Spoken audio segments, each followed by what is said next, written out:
L'effet Mandela. Quand la mémoire plie la réalité, il y a des moments où la réalité semble se fissurer, où ce que tu croyais vrai ne l'a jamais été. Tu t'en souviens pourtant. Tu le vois, tu l'entends, tu pourrais même le jurer. Et pourtant, tout le monde te dit que tu te trompes. C'est ça, l'effet Mandela. Ce phénomène étrange où des millions de personnes aux quatre coins du monde partagent le même faux souvenir. Un souvenir collectif d'un monde qui n'a peut-être jamais existé. Tout commence en 2010.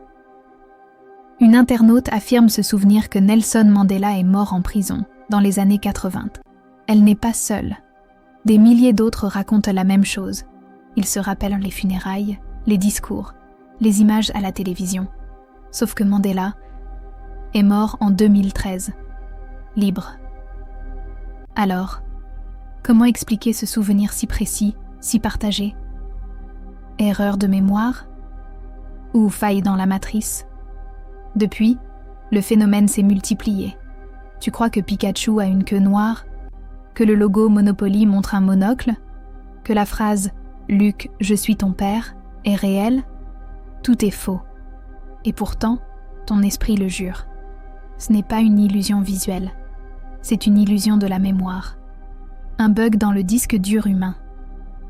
Les scientifiques parlant de confabulation, quand ton cerveau comble les vides, il ne cherche pas la vérité, il cherche la cohérence.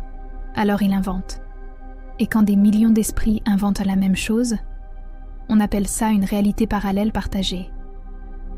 Mais certains y voient autre chose. Une faille entre deux mondes, un glissement entre des lignes temporelles. Comme si, quelque part, une autre version de la réalité continuait d'exister. Et si ta mémoire n'était pas seulement un enregistreur, mais un créateur de monde, chaque souvenir, chaque émotion, façonne ta perception du réel. Ton passé n'est pas figé. Il se réécrit à chaque instant. L'effet Mandela nous force à douter. Non pas de la réalité, mais de notre façon de la regarder. Parce qu'au fond, la mémoire n'est pas une vérité. C'est une histoire qu'on se raconte et qu'on modifie sans le savoir. Alors, la prochaine fois que tu seras certain d'un souvenir, demande-toi, est-ce que je me souviens ou est-ce que je crois me souvenir ? Et si nos souvenirs étaient les ombres d'un autre monde, les échos d'une réalité qu'on a perdue ? Peut-être que, parfois, la frontière entre le vrai et le faux n'est qu'un battement de cœur. Peut-être que quelque part, dans un recoin de ton esprit, une autre version du monde continue de vivre.